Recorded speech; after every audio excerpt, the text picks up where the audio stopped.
Guys, Kenwood Sports, man. I'm back with another video, man. I'm back on these NFL 2024 playoffs, okay?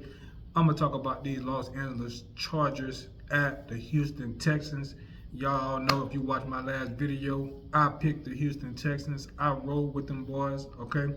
But before I get into it, you already know I got the best sports channel on YouTube, period. Okay? If you haven't subscribed, go ahead and subscribe. Leave me a comment. Let me know what you think about this video, about this game. And did you pick the right winner? Okay? But let me talk about Justin Herbert for a second. I talked about Justin Herbert in my last video. If you watched my last video, okay? I told y'all the media has been doing this since he was at Oregon, the year that he came out. I can't remember the exact year that he came out. It might have been 2019 or 2018, somewhere around up in there. But Oregon, coming out of Oregon, I did not see this talent. The only thing that I saw that they were talking about was the measurables, his size, his arm, his speed for his size, okay? His arm strength. He can throw the ball a long distance, but he's missing those winning intangibles, okay? Those are the things that coaches, it don't matter who your coach is. The winning intangibles got to be something that's inside of you. You got to be out here trying to do everything that you can to get better year by year by year. And I don't see that out of Justin Herbert. You have so much talent on that team. I believe they underachieved, okay? That Chargers team, you can go back to last year. I understand Mike Williams was the receiver. Mike Williams was injured a whole lot, but you still had Keenan Allen, who played 12 games last year. He got over 1,200 yards receiving. You had Austin Eckler, and you also had Josh Palmer. Okay, Austin Eckler, Quentin Johnson. Matter of fact, Quentin Johnson was drafted to be a #1 receiver. He was there last year as a rookie. Okay, it felt like he'd been dropping passes for a long time. I talked about him in my last video, but that guy is definitely not a #1. He probably had less yards receiving than the running back did last year, which is crazy. Austin Eckler, who does it on the ground and he does it through the air. He can catch the football. I think he was the second leading receiver behind Keenan Allen last year.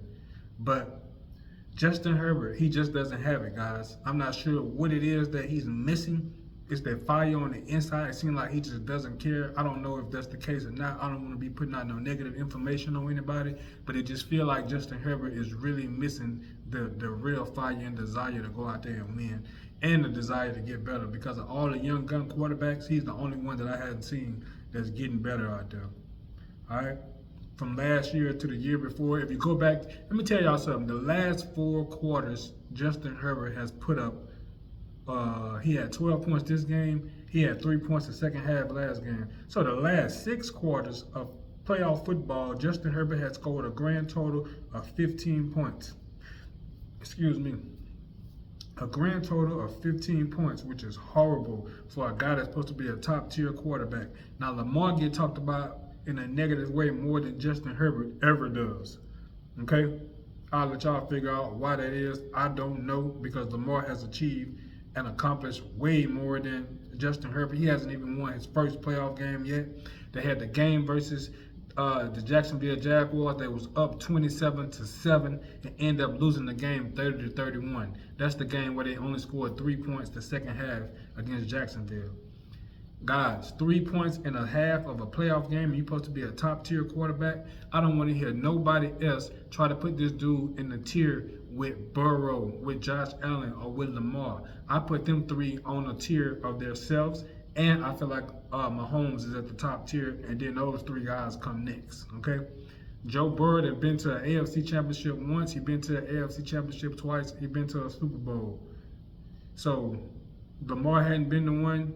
Josh Allen hadn't been the one, and he beat Josh Allen in Buffalo, okay? But I'm not going to go too deep off into that topic right there, but Justin Herbert, he's really not that guy. He's really not showing to be that guy. You had a defense on your side. You got Khalil Mack out there. You got a host of Derwin James out there, Christian Fulton out there. You got Bosa out there. You got so many guys on both sides of the field, and you done turned the ball over 4 different times. That interception by Kwame Lassiter from the Houston Texans, that first interception, shout out to Kwame Lassiter anyway. That dude was playing with a whole lot of energy. That first half, I felt like he single-handedly turned that game around, the way how he was playing physical out there on defense. Quint Johnson, man, this dude had one catch. He might not have had that. He didn't have more than one catch against the Houston Texans, and you're supposed to be the number one. And Ladd McConkey out there as a rookie, balling out of control on the Houston Texans for 197 yards. Ladd McConkey balled all year long. Okay, he was on my fantasy team. He got me a whole bunch of points. He got a whole bunch of yards with the Los Angeles Chargers, one of the number one bright spots on that team. Quint Johnson, as I told y'all, he came out of TCU. He was supposed to be one of the best receivers coming up out of that draft.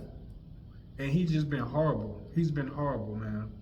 To come out there and not get but one catch against the Houston Texans in this playoff game was shameful, to be honest with you.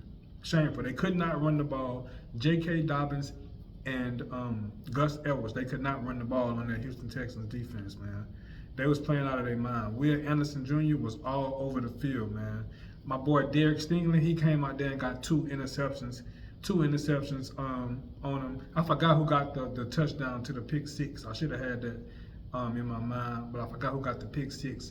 That was a big turnovers that they got. Kwame Lassiter, Derek Stingley, those two big ones. He had like 75 return yards on the interception. I thought he was going to return one.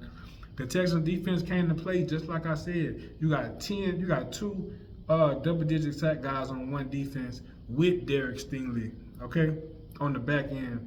Guys, the Houston Texans, this was a one-game tournament. I talked about how bad the Houston Texans have been playing throughout the year against high-level competition. This is a one-and-done scenario.